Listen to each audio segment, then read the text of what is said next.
Pozdrav! Danas ćemo govoriti o mladom luku koji sadimo u plasteniku. Da bismo zaradili 3000 eura za 3 mjeseca tokom zime, posadit ćemo mladi luk u plastenik. Plastenik je veličine 50 kvadrata.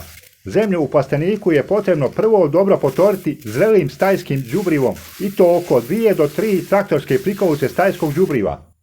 Zatim uzhašati i onda dobro isfrezati, usitniti zemlju da bude kao pijesak.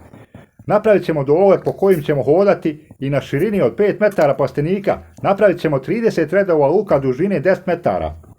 Kada kupujemo luk, odabrat ćemo plastenički holandski luk i to za plastenik 50 kvadrata potrebno je oko 50 do 100 kg sjemenskog luka, zavisno od veličine luka.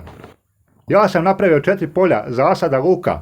Na prvom lijevom polju sam najgušće zasadio, a na krajnjem desnom polju sam zasadio onako kako treba, po pravilu i propisu da se sadi luk. Po knjigama i svim pravilima ovako bi trebalo zasaditi mladi luk. Dakle, razmak 3 do 5 cm luk do luka, a između redova oko 20 do 30 cm. Ovako zasazivanje luka potrebno je oko 15 kg luka za ovaj plastenik od 50 kvadrata i zaradili bi oko 200 eura. Ali, ovako zasađen luk se često povalja i nema kvalitet zato što ne voli prorijeđenost. A sada pogledajte kako treba da zasadim luk da bi zaradili 3000 eura na plasteniku od 50 kvadrata za 3 mjeseca, koliko je potrebno da luk sazrije i da se čupa i prodaje. Pogledajte kako je gust mladi luk. Sa ovakvim sađenjem luka možemo se nadati dobroj zaradi i dobrom luku.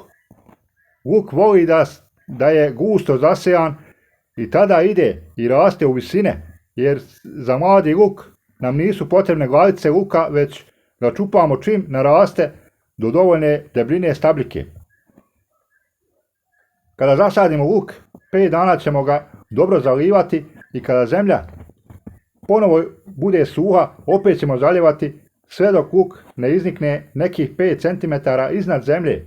Tada ćemo smanjiti zalivanje, ali čim vidimo da je zemlja suha, zalit ćemo luk. Zalivanje se radi u toku dana i gledamo da zalijevamo kada nema minusa vani. Da pojasnimo malo bolje, u plastenik od 50 kvadrata zasadit ćemo oko 70 kg mladog luka, koji ćemo platiti oko 100 eura. Napravit ćemo 30 redova dužine 10 metara.